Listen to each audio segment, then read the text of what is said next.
Dans l'histoire intellectuelle de l'Occident, le Moyen-Âge reste une énigme.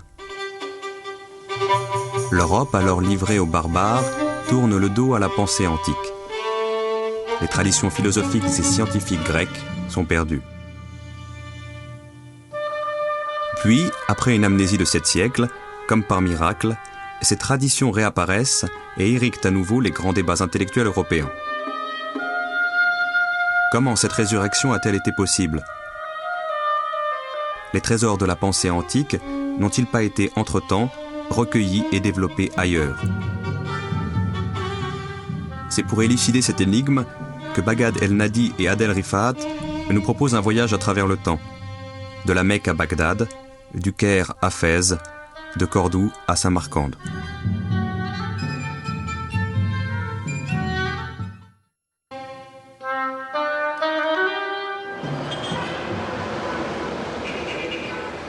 الجمال المجرد وده صحيح على فكرة.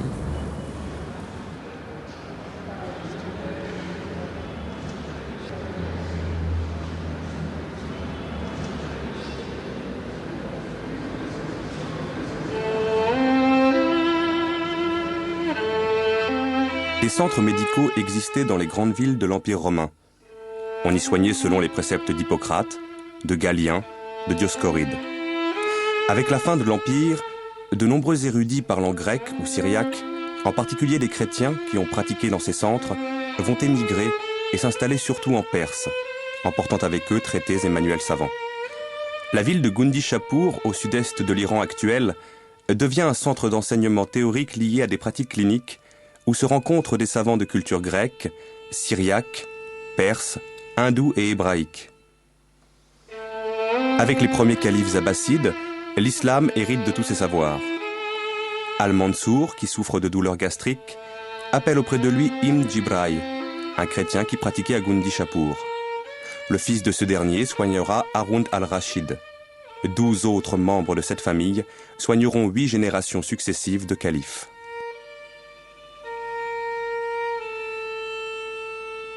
Au début du IXe siècle, Al-Ma'amoum place à la tête de Beth al-Hikma, la maison de la sagesse, un chrétien nestorien, Yohanna ibn Massawai, qui écrit un nombre considérable de livres médicaux.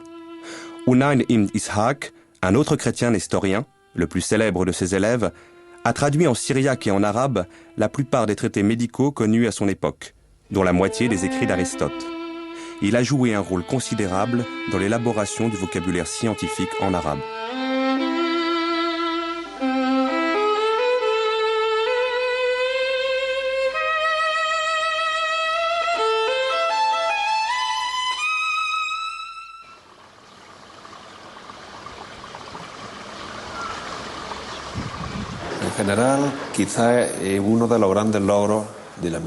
Peut-être que l'une des grandes réussites de la médecine arabe, c'est d'avoir su intégrer la médecine grecque et permettre sa diffusion jusqu'à la Renaissance. Ainsi, grâce aux Arabes, un grand pont de connaissances s'est établi entre le 8e et le 14e siècle. Ils ont eu cette curiosité de s'intéresser à la médecine grecque qu'ils ont assimilée et ensuite développée. Ainsi, grâce à eux, la Renaissance a pu découvrir la médecine de Galien, la médecine d'Hippocrate et la médecine gréco-romaine.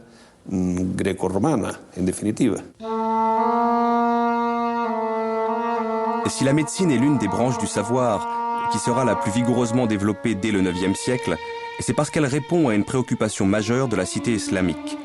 Soigner le corps pour élever l'âme. Le soin du corps, loin de nuire au salut de l'âme, permet aux croyants d'assumer au mieux sa destinée terrestre. Car c'est en s'impliquant pleinement dans chacun des actes de sa vie, avec ses sens comme avec son esprit, que le croyant s'ouvre à l'infinie diversité du dessein de Dieu. Dès lors, la notion même de santé englobe le physique, le psychique et le spirituel.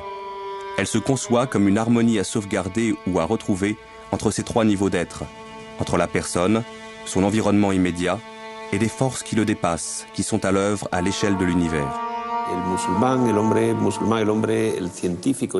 L'homme musulman ou le scientifique, qu'il se consacre à l'exercice de la médecine ou à la société, doit respecter le principe qu'il faut toujours prendre soin d'un homme, malade ou en bonne santé, et surtout veiller à ce que l'homme malade soit toujours intégré dans la société. Au Moyen-Âge, l'attention portée aux malades n'est pas la même dans le monde musulman que dans le monde chrétien. Chez les musulmans, le malade n'est pas isolé. C'est une personne que la société accepte. Non seulement le malade souffrant d'un mal bénin et passager, que l'on soigne normalement dans un cabinet médical, mais aussi celui qui souffre de maladies graves, comme la lèpre ou la folie, est quand même intégré socialement. La lèpre ou la folie n'empêche pas le malade de s'intégrer dans la société. En terre d'islam, le fou est considéré comme un illuminé. Et tant qu'il n'est pas agressif, il peut vivre en toute liberté.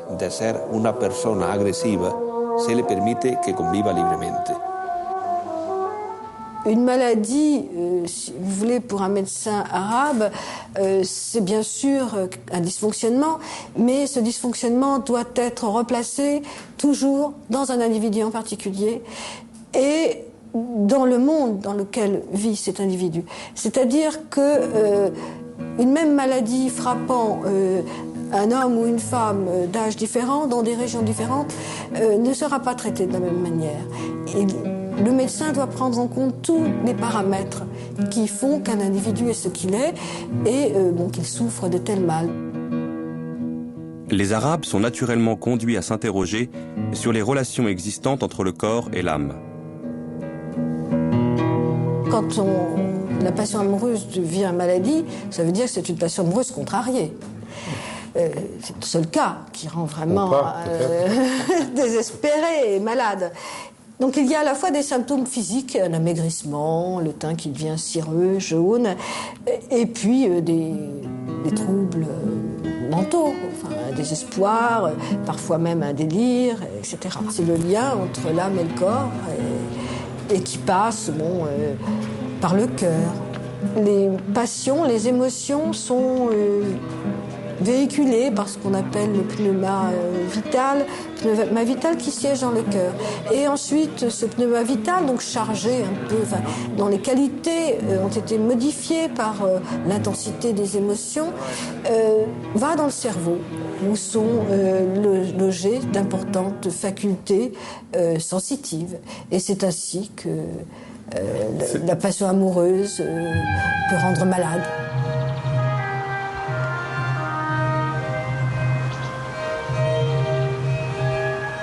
Ils allaient pouvoir lier un immense savoir théorique à l'observation sur grande échelle de cas cliniques, et ce, avec le développement des hôpitaux.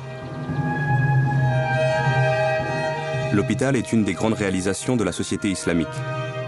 Centre de traitement médical et maison de convalescence, c'est aussi un asile d'aliénés, ce qui est sans précédent, ainsi qu'une maison de retraite pour vieillards et infirmes privés de famille.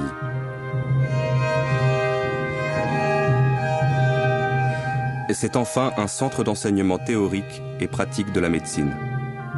Le plus ancien des hôpitaux connus a été créé par Haroun al-Rachid vers 800 et sera suivi de 5 autres au début du Xe siècle. On distingue déjà maladies féminines, maladies mentales, troubles gastro-intestinaux, oculaires, fièvre, soins chirurgicaux, rhumatologie. Bimaristan.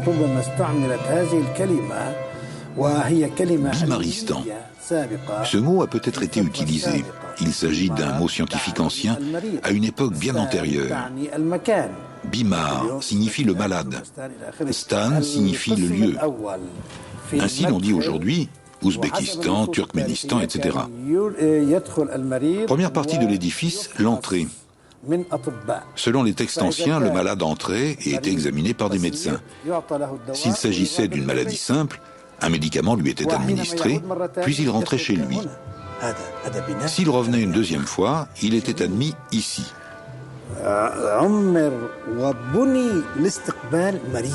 C'est un superbe bâtiment, très beau. Il a été construit pour accueillir le malade, pour que le malade puisse y vivre et guérir. Quand le malade entrait ici, dans ce site, les chambres étaient là, les patios aussi. C'est un très bel édifice. Les arcades, les galeries sont disposées de telle sorte que le soleil ne puisse pas entrer dans la chambre. Cette tradition a été imitée dans le monde entier.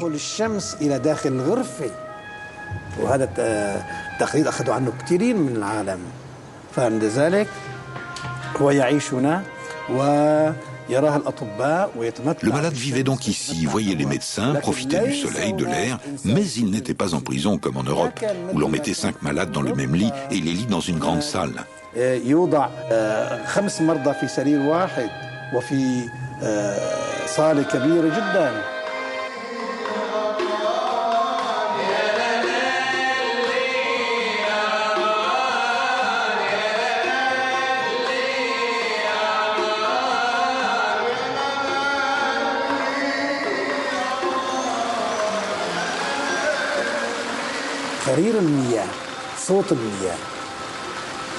Le ruissellement de l'eau, la musique de l'eau, musique des oiseaux, musique de la vie, tout cela peut aider à calmer les nerfs. Tout cela aide l'homme, aide le corps à recouvrer son énergie.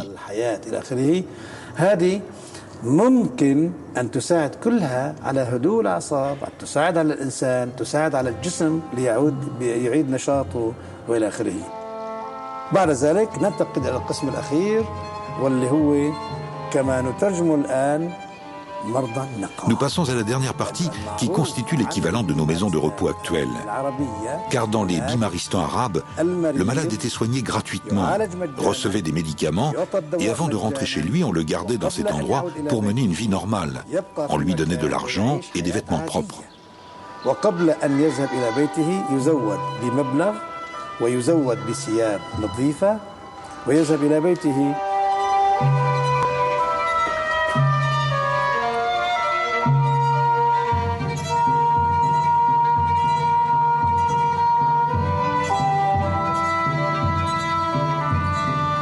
Par ailleurs, des suivis quotidiens sont fournis aux prisonniers et des dispensaires itinérants sont mis en place pour sillonner diverses provinces de l'Irak. D'autres hôpitaux sont créés hors d'Irak, notamment au Caire, à Damas, à Kérouan et à la Mecque. Pour subvenir aux dépenses quotidiennes des bimaristans, les califes leur attribuent en général des biens, terres agricoles, boutiques, hammams, dont le revenu permet le fonctionnement régulier de l'établissement. La conception du bimaristan répond au devoir de charité prescrit par le Coran comme l'un des piliers de l'islam.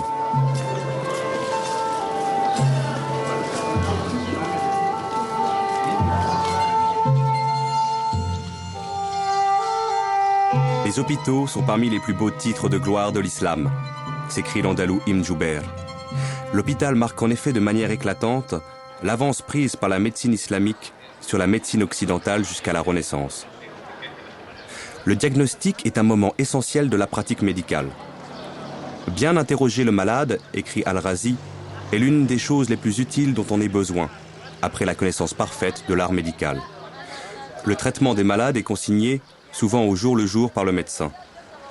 C'est par la somme de leurs observations que les médecins font école, leurs disciples pouvant travailler selon leurs résultats et leurs conseils, transmis dans des ouvrages dont certains resteront pendant des siècles des références essentielles. Certains des livres qui ont exercé une influence déterminante, aussi bien dans le monde islamique que plus tard en Europe, sont dus à Al-Razi, plus connu sous le nom de Razès, dont le fameux Kitab al-Hawi témoigne d'une démarche clinique exemplaire. Il y reconnaît sa dette envers ses maîtres grecs, tout en les dépassant là où l'expérience directe lui permet de le faire. Pour chaque maladie, il mentionne l'ensemble des données transmises par ses devanciers et ajoute son propre jugement, en ne se contentant jamais d'un argument d'autorité.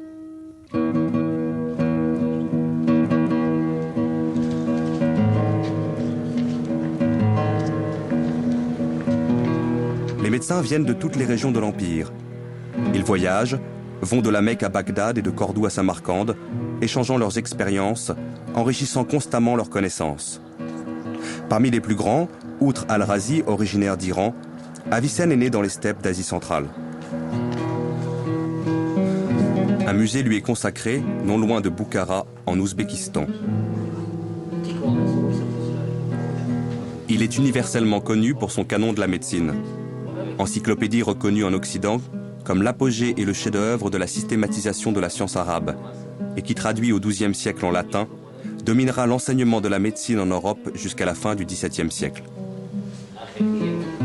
C'est une somme médicale, cohérente et organisée, rassemblant une littérature hellénistique, byzantine et syriaque, jusque-là fragmentaire, avec une mise à jour des connaissances à partir de ses observations personnelles. Je dis que la médecine est la science qui étudie le corps humain, en tant qu'il est sain ou malade, dans le but de préserver la santé quand elle existe déjà et de la rétablir quand elle a été perdue.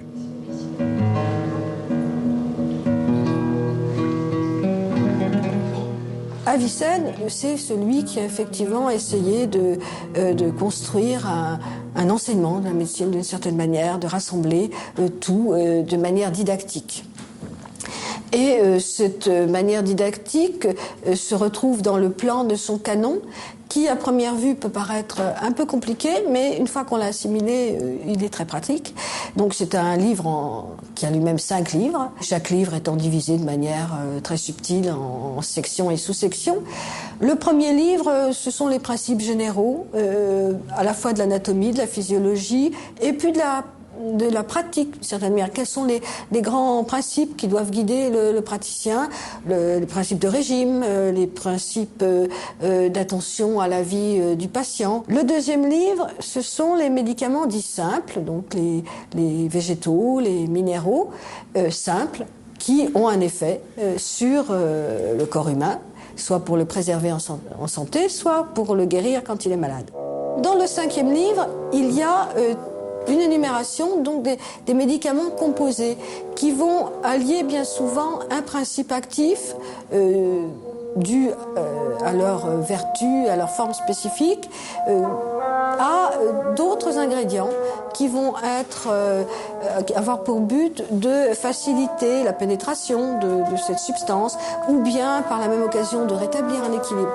Donc les médicaments composés forment une partie très importante de la thérapeutique médiévale arabe.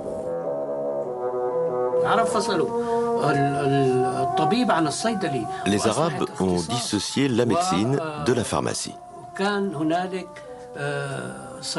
La pharmacologie devint avec eux une spécialité à part entière. Dès le XIe siècle, on trouvait des pharmaciens à Damas.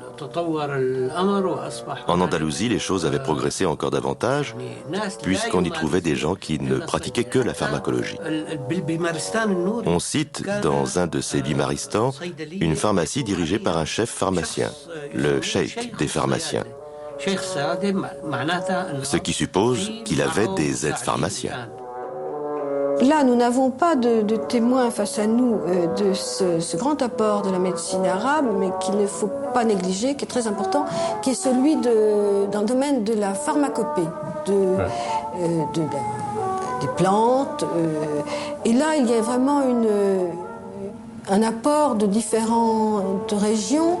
La situation politique du monde arabe qui l'a favorisé.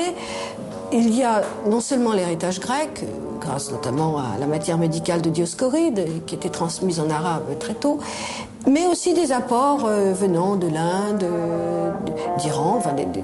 Et donc il y a vraiment un accroissement considérable des connaissances en matière de botanique et de pharmacopée. À Cordoue, à la même époque, Aboul Qasim al-Zahraoui fait avancer la science de la chirurgie et des instruments chirurgicaux. Aboul Qasim Zahraoui, connu en latin sous le nom d'Aboul Cassis, est l'auteur d'un ouvrage de chirurgie très célèbre, le traité d'exposition des matières. La dernière partie de l'ouvrage, ces 3 derniers chapitres, sont consacrés à la chirurgie. La chirurgie dans son sens le plus large, la chirurgie gynécologique, la chirurgie ORL, la chirurgie générale et la chirurgie dentaire. Zahraoui a inventé et développé environ 200 instruments. Je ne parle pas de machines, des instruments chirurgicaux que l'on peut trouver de nos jours dans les musées. Certains de ces instruments ont naturellement été améliorés et continuent d'être utilisés aujourd'hui. Leur structure d'origine est empruntée à ceux de Zahraoui.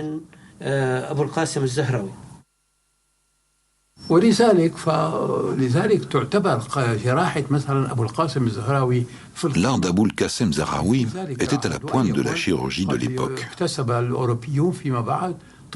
Les Européens lui ont emprunté plus d'une méthode.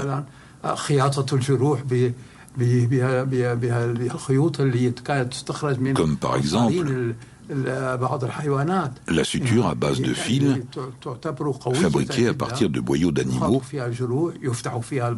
considérés comme très résistants. Bien des techniques portant sur la chirurgie interne et externe restent valables.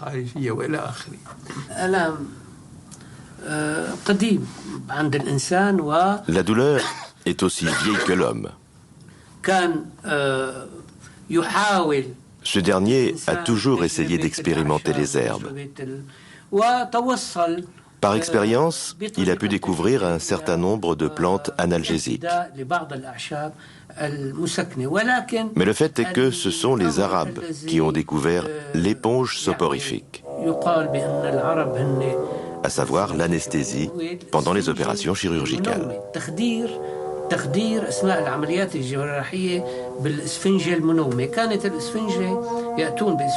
Ils utilisaient une éponge humide saturée de jusquiame blanche, d'opium, de mandragore et de toutes les matières somnifères connues.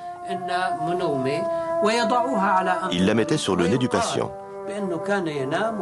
Le patient, paraît-il, s'endormait et les opérations douloureuses pouvaient être pratiquées pendant son sommeil.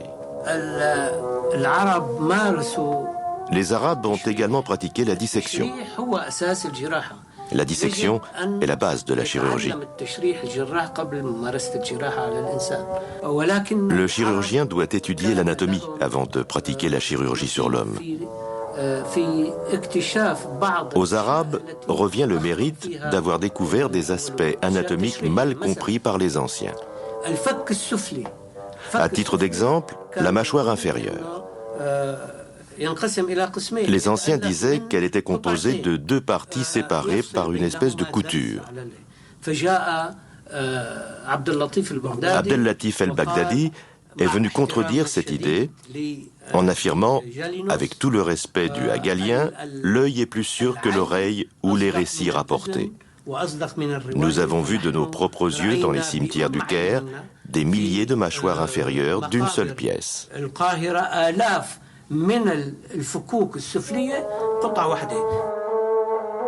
Ibn Nafis a quant à lui découvert la petite circulation sanguine. Il a contredit les propos d'Avicenne et de Galien, selon lesquels, entre les deux ventricules, se trouve une ouverture.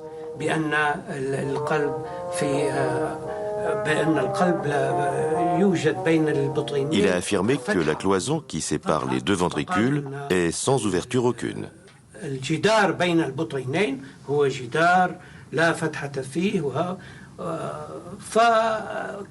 Bien d'autres erreurs ont été rectifiées par ces médecins.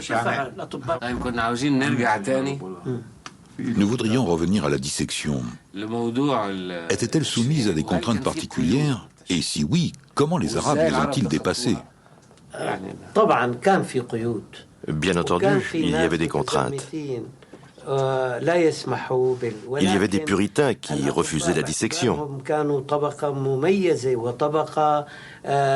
Mais les médecins étaient une classe privilégiée, proche du savoir et du sultan. Alors ils passaient outre et disséquaient quand même. Comment Ibn Nafis aurait-il pu savoir que la cloison entre les deux ventricules est sans ouverture s'il n'avait pas pratiqué la dissection et constaté la chose de visu? La médecine est peut-être la discipline où l'Europe accuse le plus grand retard par rapport aux Arabes. La chirurgie mit longtemps, mais commença à s'imposer en Europe malgré les résistances d'origine religieuse au XIIIe siècle. Les croisades, où de nombreux blessés furent soignés par des Arabes au moyen d'interventions chirurgicales, y furent peut-être pour quelque chose.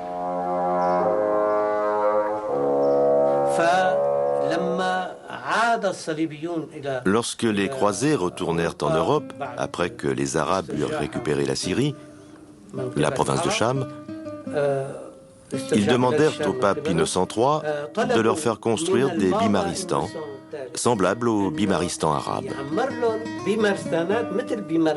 Contrairement au bimaristan, où l'on s'efforce de guérir le patient en lui offrant des soins personnalisés, les hôtels-dieux d'Occident se contentaient de rassembler les malades sans avoir les moyens de leur procurer de véritables soins médicaux. Il faudra attendre la fin du XIVe siècle pour que dans les hôpitaux d'Europe, qui étaient d'abord des hospices, on note une présence médicale plus ou moins régulière.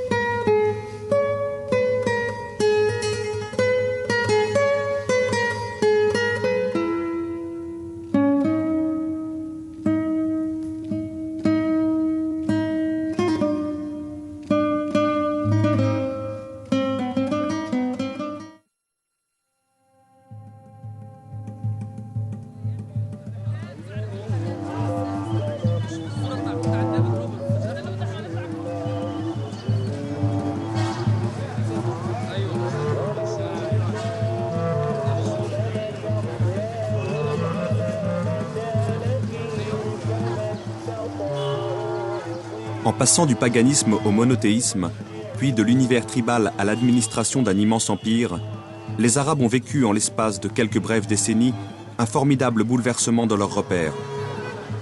Dès la deuxième moitié du 7e siècle, ils affrontaient des défis qu'ils n'avaient pas imaginés, à une échelle totalement nouvelle pour eux.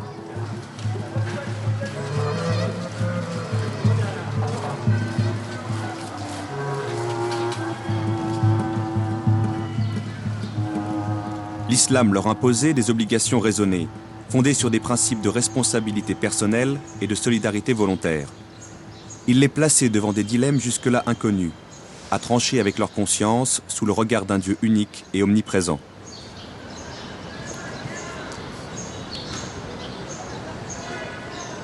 Chaque croyant était incité à connaître la parole de Dieu, éclairée par les enseignements du prophète, pour s'en inspirer dans la conduite de sa vie. Il lui fallait donc apprendre à lire cette parole, à la comprendre, à l'interpréter face à des situations toujours changeantes. L'islam exhortait ainsi tout naturellement le croyant à un effort de recherche et de raisonnement personnel. Assalamu alaikum warahmatullahi wabarakatuh. Ismi Muhammad Zakaria Zain al-Abidin, talib Indonesia. Ana aid fi Mas 5 سنين. ودلوقتي على الحمد لله في سنة أولى أصول الفقه واخترت الأزهر بالدراسة يعني كما قال رسول الله صلى الله عليه وسلم اطلبوا العلم ولو بالسين يعني. Dès le lendemain de la mort du prophète, en 632, les musulmans ressentent le besoin urgent de collecter et de coucher par écrit ses paroles, d'après les témoignages directs et indirects de tous ses compagnons.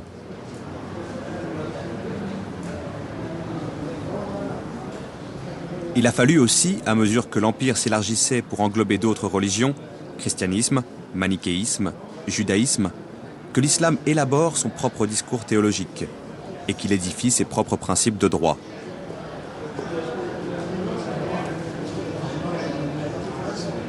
Cette immense entreprise qui posait les fondements mêmes de la cité musulmane ne s'est pas faite dans des cadres dictés par l'autorité politique.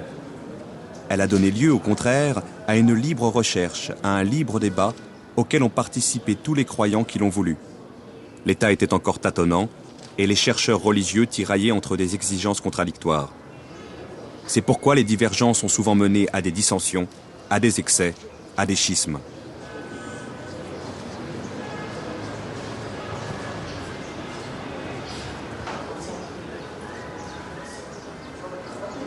Mais peu à peu allait se détacher un réseau de chercheurs reconnus pour leur sérieux, les oulémas ou docteurs.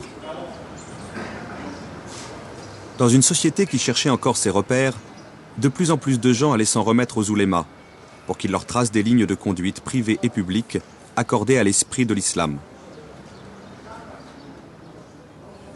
بسم الله الرحمن الرحيم. السؤال: الزواج الشرعي الصحيح وكيف أن الإسلام أعطى للمرأة حقها ولم يضيعها، فكما أوجب للمرأة حقوق كذلك أيضا أوجب للرجل حقوقا على المرأة. المرأة في الإسلام L'uléma dans le monde islamique, et plus particulièrement dans Al-Andalus, représente une figure propre au monde arabe. D'une part, il est le gardien d'un savoir religieux. Et de l'autre, il se différencie des fonctions existantes dans l'organisation religieuse du monde chrétien. Ce n'est ni un prêtre, ni même un pasteur protestant. Ce titre n'a rien d'officiel, et il n'est donc pas nécessaire de faire des études pour l'obtenir. Afin de devenir ouléma, il suffit juste que ses semblables lui reconnaissent un certain savoir religieux.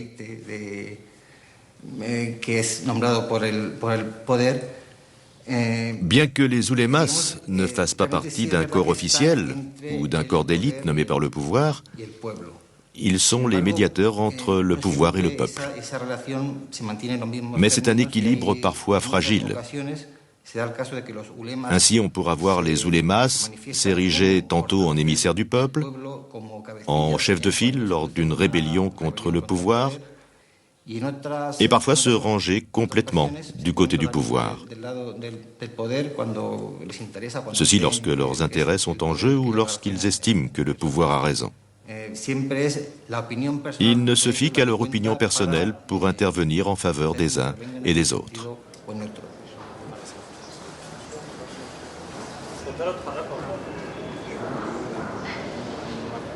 L'autonomie des oulémas explique les liens étroits qu'ils tissent avec les populations. Elle explique également la méfiance, voire l'hostilité ouverte entre certains d'entre eux et les princes qui se voient censurés au nom de la religion.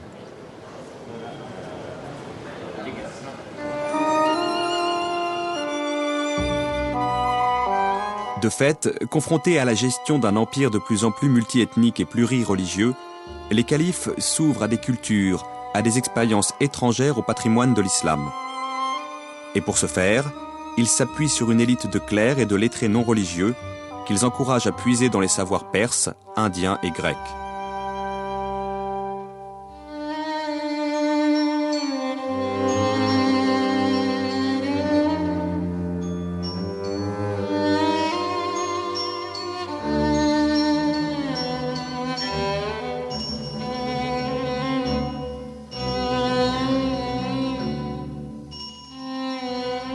Je crois qu'il y a là une caractéristique propre à l'islam comme religion et comme attitude mentale en général.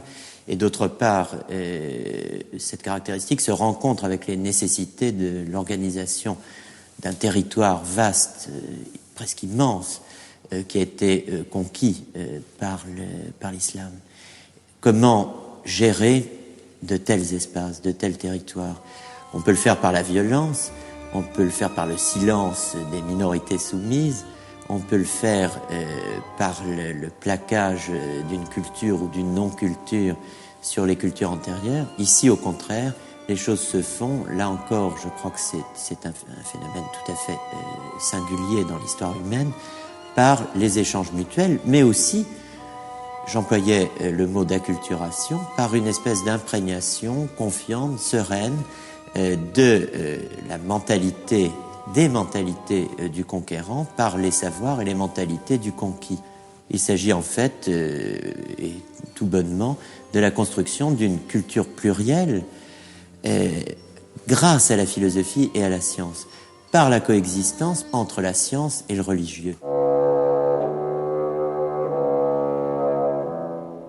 Au IXe siècle, le calife Al-Ma'amoun lance à partir de la Maison de la Sagesse le formidable mouvement de traduction qui se prolongera tout au long du siècle. Il accueille non pas une sélection des ouvrages grecs, non pas la seule logique d'Aristote, mais l'héritage philosophique grec dans son ensemble. Il prend tout Aristote, sa logique, sa physique et sa métaphysique. Mais il prend aussi le Platon que l'on connaît à l'époque à travers l'école néoplatonicienne, c'est-à-dire une science, une sagesse et même un au-delà de la sagesse, un véritable mysticisme. L'événement est sans précédent dans l'histoire de l'humanité. Une religion conquérante, parvenue au faîte de sa puissance, accueille librement en son propre sanctuaire une autre vision du monde qui se place nécessairement en concurrence avec elle.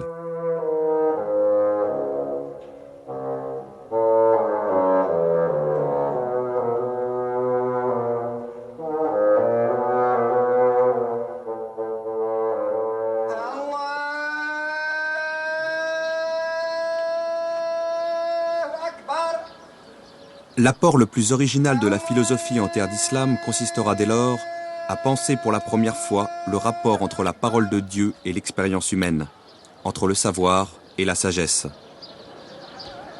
La plupart des philosophes s'appliqueront notamment à situer l'enseignement coranique par rapport à la pensée des Grecs.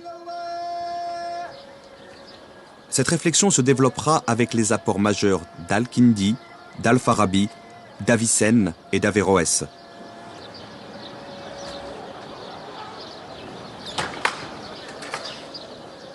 Elle se fondera sur la distinction entre deux modes de connaissance, celui des prophètes et celui des philosophes. Le prophète accède à la vérité par une grâce divine, par une illumination. Le philosophe peut y accéder beaucoup plus difficilement, à travers une expérience fondée sur le message de ses sens et éclairée par sa raison.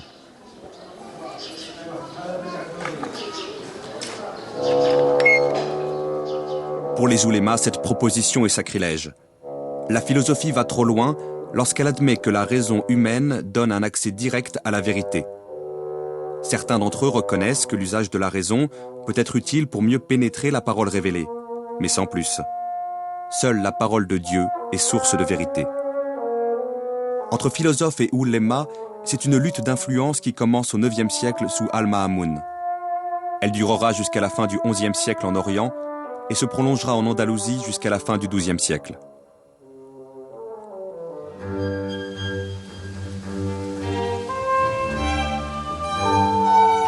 Pendant ces 4 siècles, la philosophie fait des pas de géant. Au Xe siècle, Al-Farabi, originaire du Turkestan, a mis en place un tableau général des sciences.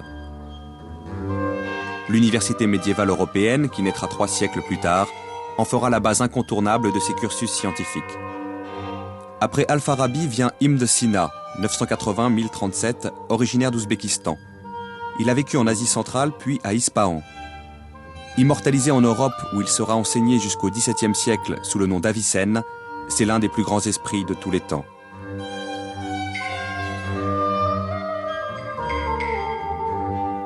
Avicenne a traité toutes les questions qu'avait traitées Aristote. Il a réexposé la science aristotélicienne, n'a pas fait de commentaire. C'est quelqu'un qui fait ce qu'on appelle des paraphrases, c'est-à-dire qui réexpose en son nom propre, en fondant les matériaux dans sa propre écriture et en les intégrant à sa propre réflexion. C'est quelqu'un qui aborde tous les problèmes et il propose des solutions nouvelles. Il le fait dans le domaine de la métaphysique. Tout le monde connaît Sartre, on connaît l'existence précède l'essence, on connaît l'existentialisme, et bien avant l'existentialisme, il y a eu un essentialisme et une théorie qui disait que l'essence précédait l'existence, la fondait et l'expliquait entièrement. Cette doctrine a été formulée par Avicenne. Elle a dominé d'ailleurs toute la philosophie, quasiment jusqu'à Sartre. Alors après tout, ça n'est pas mince. Avicenne a fondé la psychologie scientifique. Tout le monde connaît Descartes, on connaît le dualisme cartésien. Qu'est-ce que le dualisme cartésien? L'indépendance de l'âme par rapport au corps, la possibilité de fonder une connaissance personnelle de soi indépendamment de la relation à la sensation et au corps. C'est le cogito? Eh bien oui, mais il y a un cogito avicénien. Il y a même un exemple fort célèbre, c'est la fiction d'un homme qui serait privé totalement de sensations, qui n'aurait jamais rien vu, jamais rien entendu, n'aurait jamais rien touché, et qui, au fond, n'aurait jamais, d'aucune façon, été en contact avec le monde extérieur et donc avec lui-même par les sens. Eh bien, dit Avicenne, il se connaîtrait lui-même car l'âme est indépendante du corps.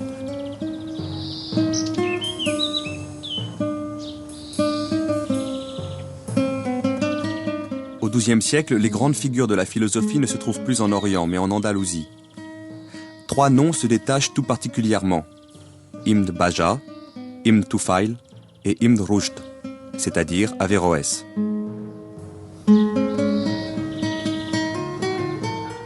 Ibn Baja, on le connaît par quoi?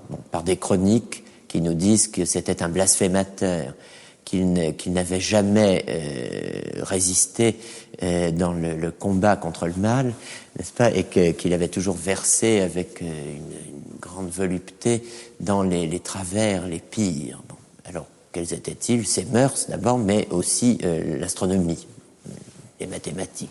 Bien. Comment conçoit-il l'existence de l'intellectuel, de l'homme de science et de sagesse? Et il donne la réponse dans ses écrits. Le régime du solitaire. Le régime, cette notion curieuse de régime, elle intègre la diététique, comme aujourd'hui, l'art de prendre soin de son corps, mais c'est aussi le gouvernement de soi-même, le souci de soi, aurait dit Foucault. Le régime parfait, c'est le régime du solitaire, c'est-à-dire celui qui se retire de la société. Voilà le destin du philosophe. Les livres, la solitude. Ibn Tufail a vécu à Grenade, à Tanger et à Marrakech au XIIe siècle.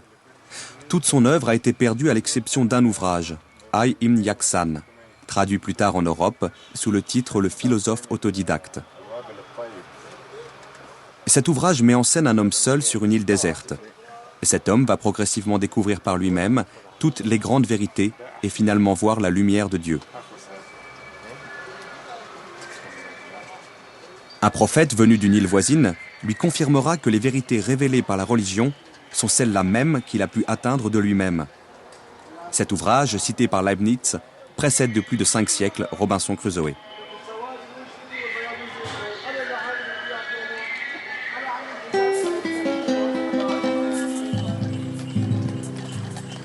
Averroès est né à Cordoue en 1126. Il meurt en exil au Maroc en 1198. Il apparaît, un siècle après Avicenne, comme un autre géant de la pensée universelle. À la fois philosophe et juriste musulman, il a exercé les fonctions de grand cadi, grand juge, aux côtés du sultan Ya'aqoub al-Mansour, dont il fut un proche confident et à la demande duquel il rédigea ses fameux commentaires d'Aristote.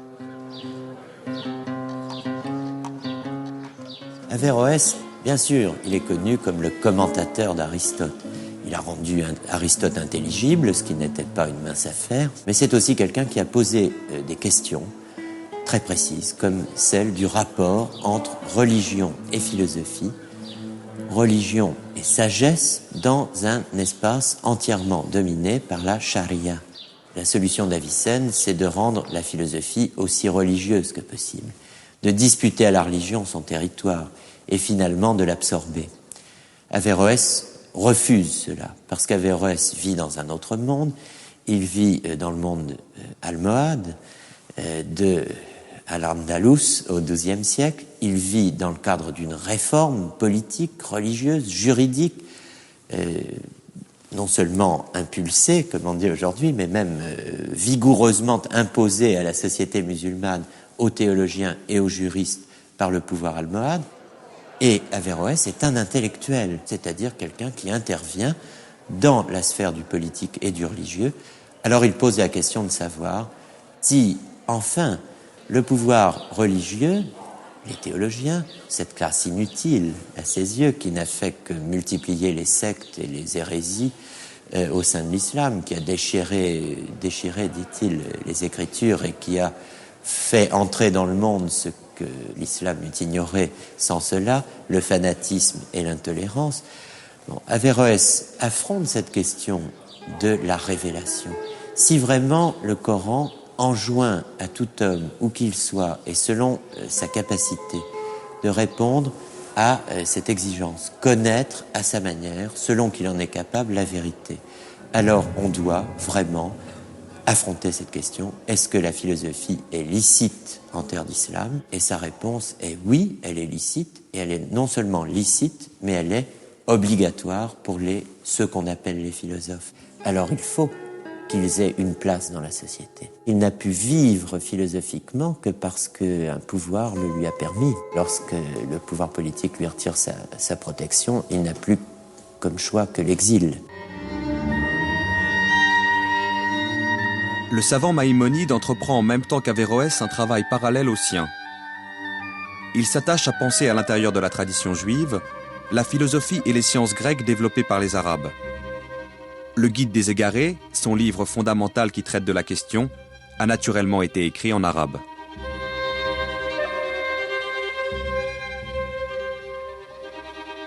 Maïmonide est, dans le monde juif en tout cas, une des figures les plus célèbres, les plus connues, une figure à la fois rabbinique et scientifique et philosophique.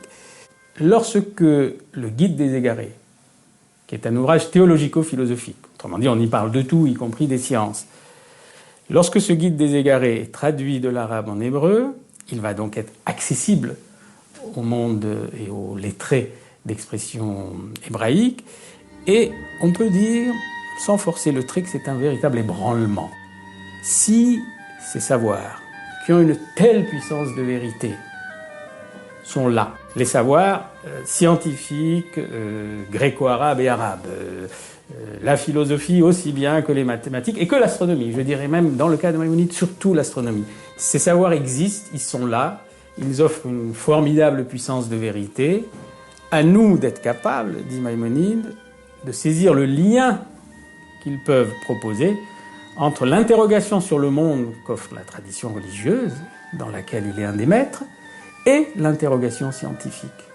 Tout son Guide des égarés vise à répondre à cette question et à réduire les inquiétudes que pourrait susciter un éventuel conflit entre le monde de la tradition et le monde des sciences. C'est en ce sens que Maïmonide joue un rôle capital, fondamental, pour l'entrée des sciences dans le monde juif.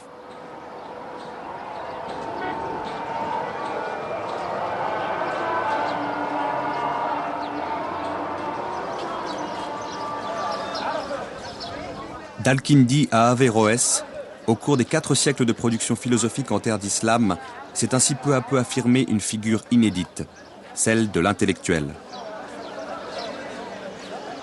Qu'est-ce qu'un intellectuel? C'est quelqu'un qui a à affronter la question suivante: est-ce que science et sagesse sont incompatibles? À l'époque d'Ibn Bajjah, à celle d'Ibn Tufayl, à celle d'Ibn Rushd, on peut parler d'intellectuels parce qu'on a affaire à des hommes de science qui maîtrisent véritablement la totalité du savoir scientifique disponible de leur temps. On a affaire à des hommes qui pratiquent ce savoir, qui ne sont pas seulement des érudits, et on a affaire à des gens qui, du même coup, attendent une transformation profonde de leur être individuel, de leur être moral, de leur être spirituel, par cette accumulation des connaissances, par ce travail scientifique. Alors, ils ont en commun cette volonté de non seulement concilier science aristotélicienne la plus dure et sagesse, mais de montrer que l'une conduit à l'autre. La science conduit à la sagesse.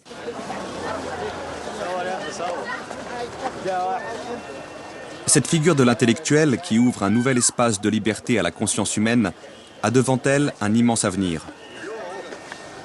Mais cet avenir se jouera ailleurs, dans l'université médiévale qui naît en Europe au XIIIe siècle.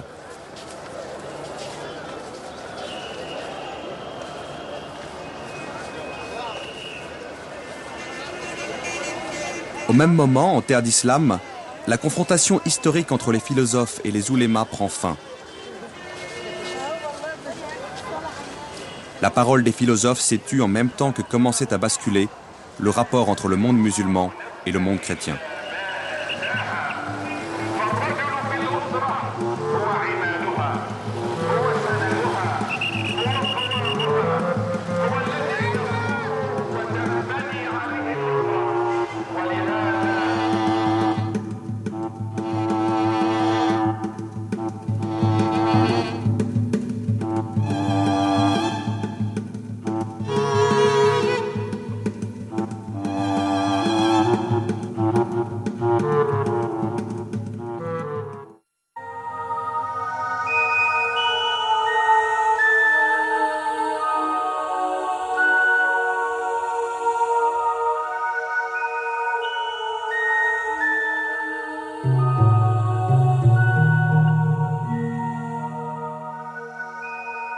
À partir du XIIe siècle, un tournant s'opère dans le rapport de force entre l'islam et la chrétienté.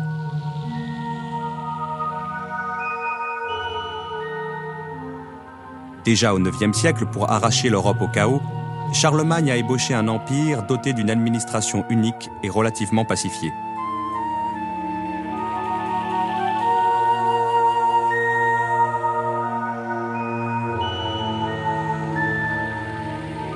Cet empire s'est brisé dès la fin du IXe siècle, sous le choc des invasions successives des Vikings et des Hongrois.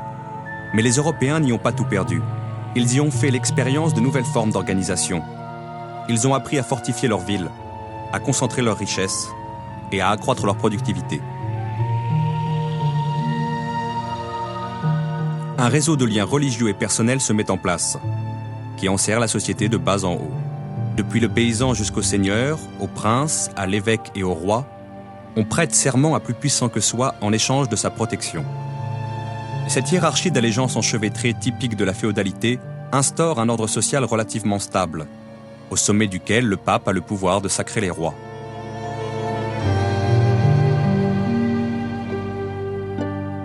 Pour éviter le retour des conflits incessants du passé, les seigneurs et les évêques promulguent la paix de Dieu, destinée à mettre fin à la guerre entre chrétiens.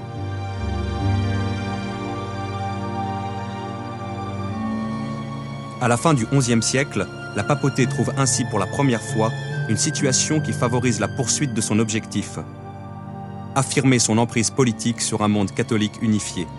Elle va, dans cette perspective, appeler les chrétiens de toutes conditions à se mobiliser contre l'islam.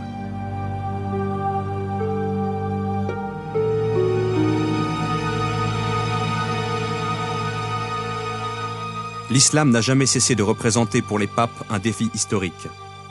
Mais jusqu'alors, ces derniers n'ont pu songer à se mesurer aux califes qui disposaient sur eux d'une supériorité matérielle et technique écrasante. C'est cette donne qui a commencé à changer. Le monde musulman se morcelle. Dès le Xe siècle, face au califat abbasside de Bagdad, se dressait non seulement le califat omeyyade à Cordoue, mais aussi un troisième califat instauré au Caire par la dynastie des Fatimides. Ce nouveau centre de pouvoir provoquait au sein de l'islam un ébranlement majeur, parce qu'il se réclamait d'une doctrine schismatique, le chiisme, qui militait activement contre la doctrine sunnite en vigueur à Bagdad comme à Cordoue.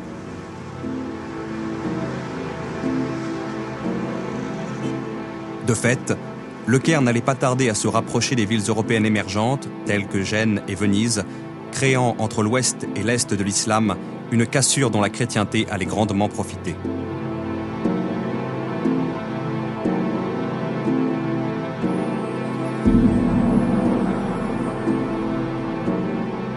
En Andalousie, le califat de Cordoue s'effondre au début du XIe siècle, et le pouvoir passe aux mains de petits rois qui entrent en guerre les uns contre les autres.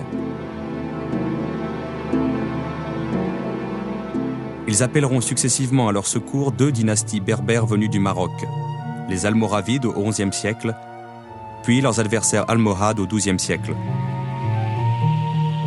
Mais les princes espagnols tirent parti des flottements dans le camp musulman.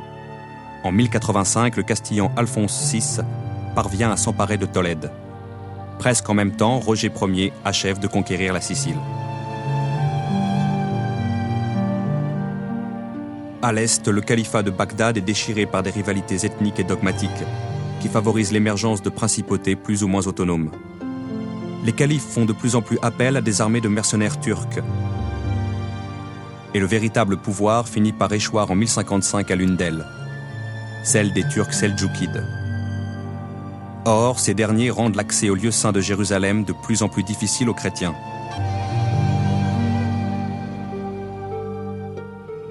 C'est le prétexte que le pape Urbain II va invoquer pour déclencher 10 ans après la prise de Tolède, la première croisade.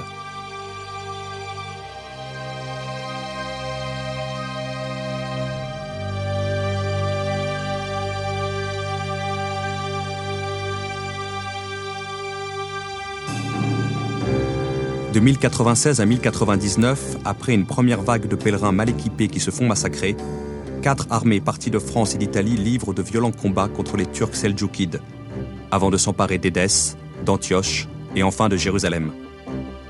C'est la naissance des États latins d'Orient. Leur survie justifiera de nombreuses croisades à venir.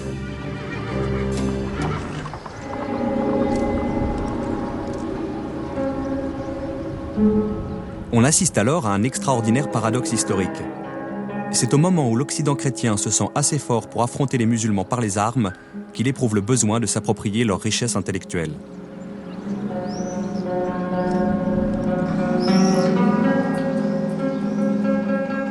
Tolède jouera à cet égard un rôle décisif.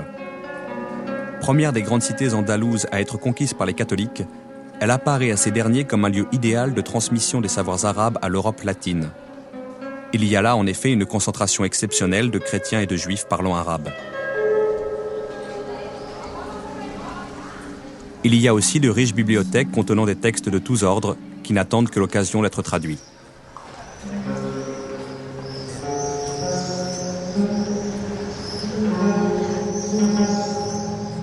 Jusque-là, l'islam andalou aura surtout fasciné l'Europe à distance, par sa richesse, par ses artisanats de luxe, par certaines inventions techniques sophistiquées. Seuls quelques esprits d'avant-garde avaient mis l'accent sur les trésors scientifiques et philosophiques de cette culture.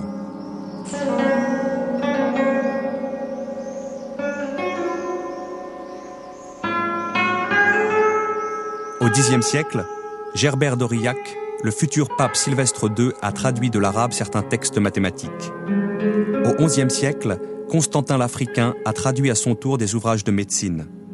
Au début du XIIe siècle, Pedro Alfonso, médecin du roi d'Angleterre Henri Ier, fait comprendre à la cour l'intérêt de traduire les textes scientifiques des Arabes. Des savants anglais, aussi bien qu'italiens et espagnols, vont alors rejoindre à Tolède les savants déjà sur place.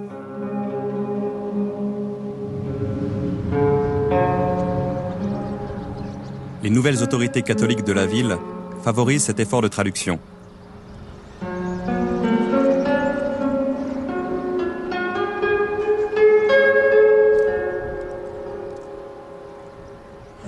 Au XIIe siècle, le terme même de traduction signifie passage de l'arabe au latin.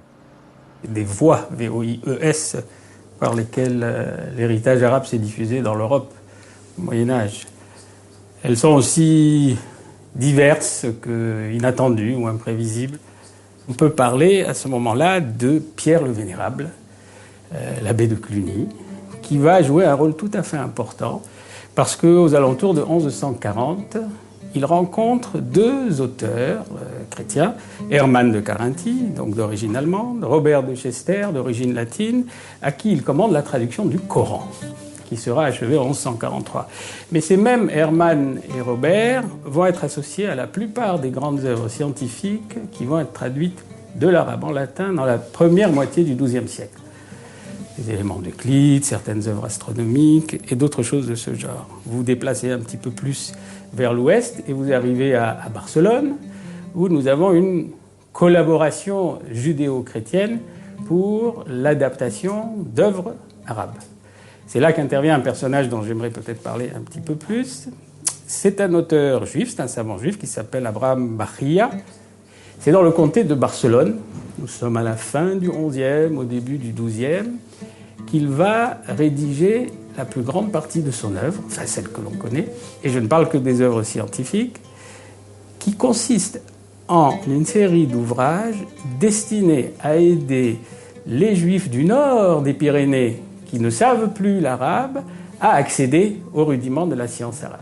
C'est extrêmement intéressant de voir que dans la plupart de ces préfaces d'ouvrages scientifiques, il répète « Je me suis servi des ouvrages arabes, j'ai adapté les ouvrages arabes, j'ai traduit les ouvrages arabes ». Un jour, il écrit un calendrier juif et il dit « Si j'avais pu trouver dans les livres dont je disposais en Espagne un ouvrage arabe sur cette question, le calendrier juif, je m'en serais servi et je n'aurais rien ajouté de mon propre fait ». Bon, bien entendu, c'est quelqu'un qui connaît extrêmement bien ce dont il parle, mais je souligne cet aspect pour montrer à ses débuts, nous sommes au tout début du XIIe siècle, l'extrême déférence que manifeste cet Abraham Bahia à l'égard de la science qu'il a reçue et qu'il a nourrie.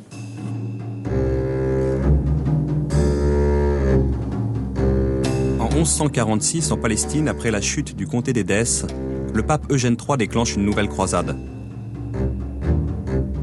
Il participe cette fois le roi de France Louis VII et l'empereur germanique Conrad III.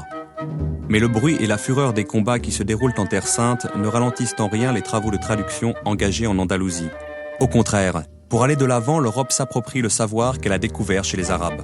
Le plus grand, le plus connu en tout cas des traducteurs latins du XIIe siècle, Gérard de Crémone, comme son nom l'indique, il vient de Crémone en Italie, apprend qu'à Tolède, là-bas, chez les morts, il y a des choses qui lui permettraient de comprendre l'astronomie. Il se rend à Tolède, il apprend l'arabe, il y passe des dizaines d'années, et on lui attribue, vers le dernier quart du XIIe siècle, 60 à 70 traductions de l'arabe en latin. Or, on ne prête qu'au riche, il n'a probablement pas traduit tout, et certains de ses élèves, à l'ombre de ce géant, ont perdu leur nom. Mais il a traduit. Il a traduit Ptolémée, il a traduit Euclide, il a traduit la médecine, il a traduit la philosophie. Il n'est pas le seul, mais je donne cet exemple. Et c'est le moment peut-être le plus important au XIIe siècle de la pénétration des sciences arabes dans le monde latin à travers ses ouvrages.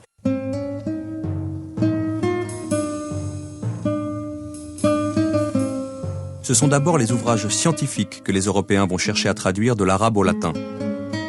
Médecine, astronomie, mathématiques leur ouvrent des perspectives nouvelles, leur apportent une rigueur intellectuelle et une efficacité qu'ils ne soupçonnaient pas.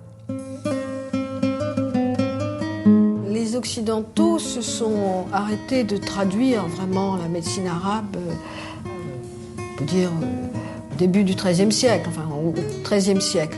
Et ce qu'ils ont traduit, c'est essentiellement ce qui était écrit en arabe avant le XIIe siècle. Donc, bien sûr, ce qu'ont connu les médecins médiévaux de langue latine est très très peu, enfin, par rapport à ce que nous pouvons maintenant répertorier de la médecine arabe. Mais le canon d'Avicenne a joué un rôle central. Il a joué un rôle comme un rôle de manuel, on pourrait dire, et même si les médecins, les lecteurs du canon d'Avicenne en Occident n'approuvaient pas toujours, n'adoptaient pas toujours les opinions d'Avicenne, lui préférant par exemple celle de Rhazès sur tel sujet ou celle de Gallia lui-même, c'était un support très important d'enseignement, des commentaires multiples ont été faits.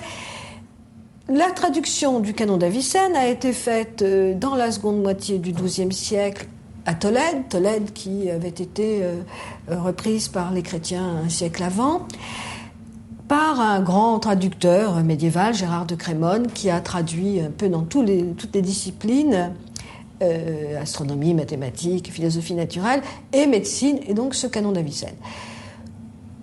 Gérard de Crémone avait un souci d'extrême fidélité à l'égard du texte arabe. Il respectait les textes arabes, vraiment même la structure de la phrase arabe, par un souci d'exactitude. Je crois que c'était essentiellement un souci d'exactitude qui l'a poussé à être si fidèle. Alors évidemment, ça donne des traductions latines fort obscures. Et aussi avec la traduction de mots simplement transcrits de l'arabe dans des caractères latins.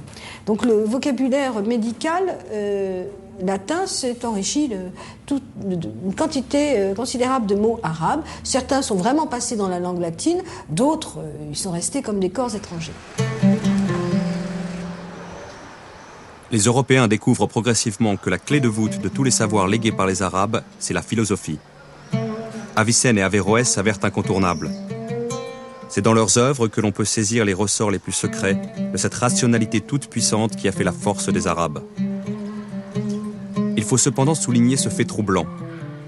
Lorsqu'ils se lancent dans la traduction des deux géants de la philosophie, les Européens ont cessé tout effort de traduction portant sur la théologie musulmane.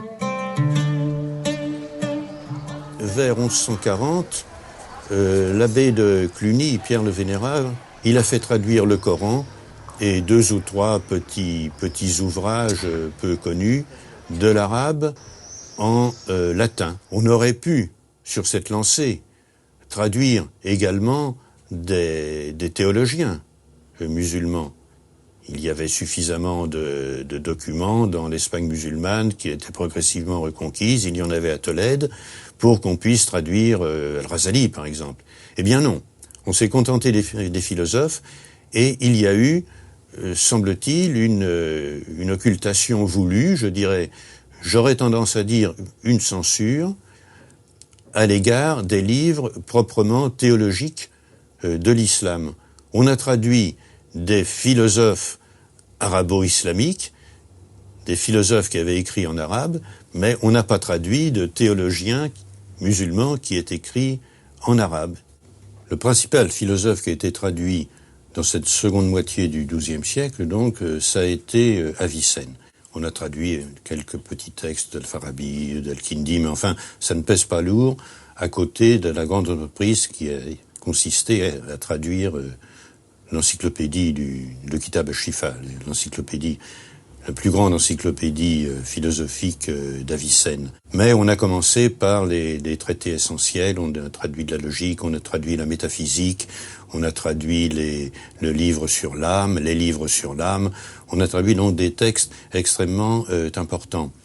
Et ça a été donc le premier rapport, le premier contact que l'Occident ait pu avoir avec une encyclopédie philosophique. Puisque, comme vous le savez, Avicenne réécrit Aristote. Il ne le commande pas, il le réécrit. Donc c'est bien un contact avec une philosophie proprement islamique que l'on a eu là. Et alors, Averroès a été traduit quelques dizaines d'années plus tard, notamment plusieurs endroits, mais notamment à la cour de Frédéric II, en Sicile donc. Ce qu'on a traduit d'Averroès, ça a été les commentaires d'Aristote, et notamment les grands commentaires. De cette façon-là, la plus grande partie de l'œuvre d'Aristote est entrée en Occident, accompagnée de façon différente par deux philosophes arabes ou d'expression arabe, qui étaient d'abord Avicenne, commentateur libre, et ensuite Averroès, commentateur minutieux.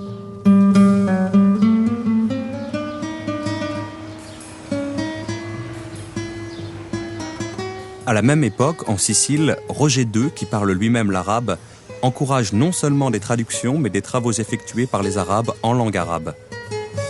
La plus célèbre de ces entreprises est celle commandée au savant Al-Idrissi, ni plus ni moins qu'une nouvelle carte du monde connu.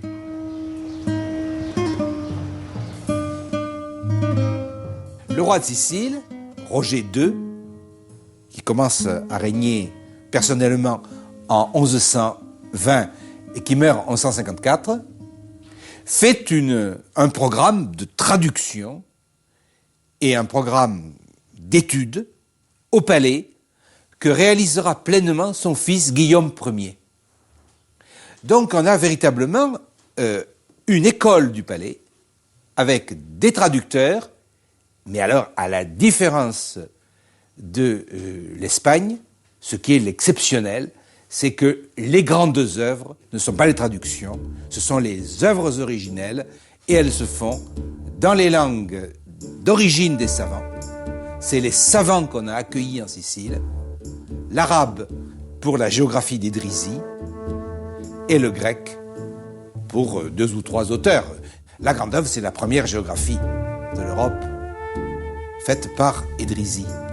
Et là, faite directement en arabe. Nous ne sommes pas seulement dans un programme de traduction, même si le roi de Sicile a la plus grande passion au XIIe siècle pour traduire, transmettre le savoir dans le monde entier. Il a un devoir de culture. Alors, avec Idrisi, c'est la dernière grande œuvre écrite en arabe, en Sicile, avec quelques livres de poésie. Mais ensuite, commencent dans les traductions.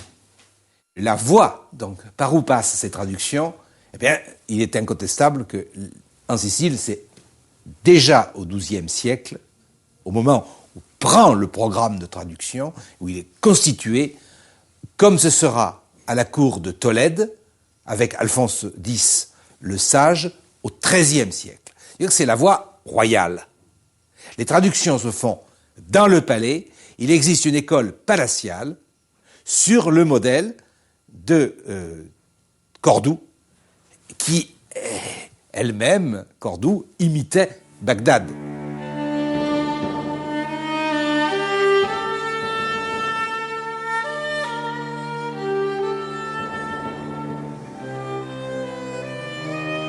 À la fin du XIIe siècle, d'importants événements se produisent en Orient. Les Fatimides ont perdu le pouvoir en Égypte. Ils sont remplacés par la dynastie sunnite des Ayyoubides, fondée par le grand Saladin, qui adopte une attitude très offensive face aux croisés. En 1187, il détruit l'armée du roi de Jérusalem et reprend la ville sainte. La formidable émotion qui s'empare de l'Europe est à l'origine de la Troisième Croisade, où l'empereur d'Allemagne Frédéric Barberousse, le roi de France Philippe Auguste et le roi d'Angleterre Richard Cœur de Lion unissent leurs forces contre Saladin. Cette croisade relativement infructueuse sera suivie d'une 4e en 1198, d'une 5e en 1212 et d'une 6e en 1223. Les combats meurtriers alterneront avec des compromis qui seront remis en cause à la première occasion.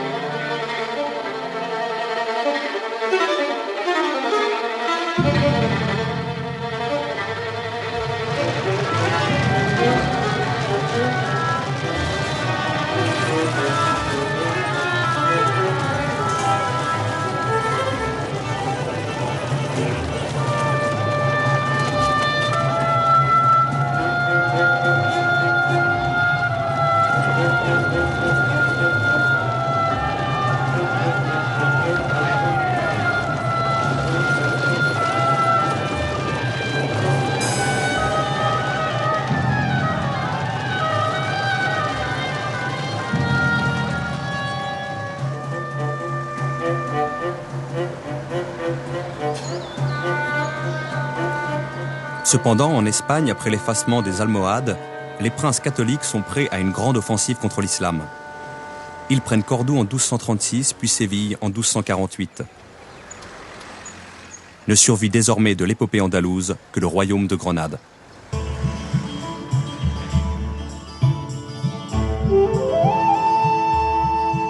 Alphonse X, roi de Castille et du Léon, saisit l'occasion historique qui se présente à lui. Les territoires qu'il vient de conquérir sont encore profondément arabisés. Il décide de faire entreprendre une vaste appropriation du patrimoine légué à l'Espagne par la culture arabe, et ce non plus en latin mais en langue castillane.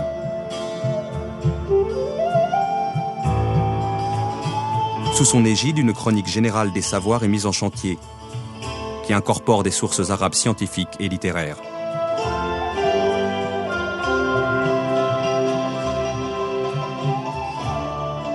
Ce XIIIe siècle est celui où l'Europe, dans sa quête de savoir, se dote de ses premières universités. C'est là que doit être formée une élite de théologiens. Ils vont se servir des œuvres des philosophes et des savants de langue arabe, traduites en latin, pour développer rationnellement la doctrine de l'Église. Mais la philosophie va se révéler une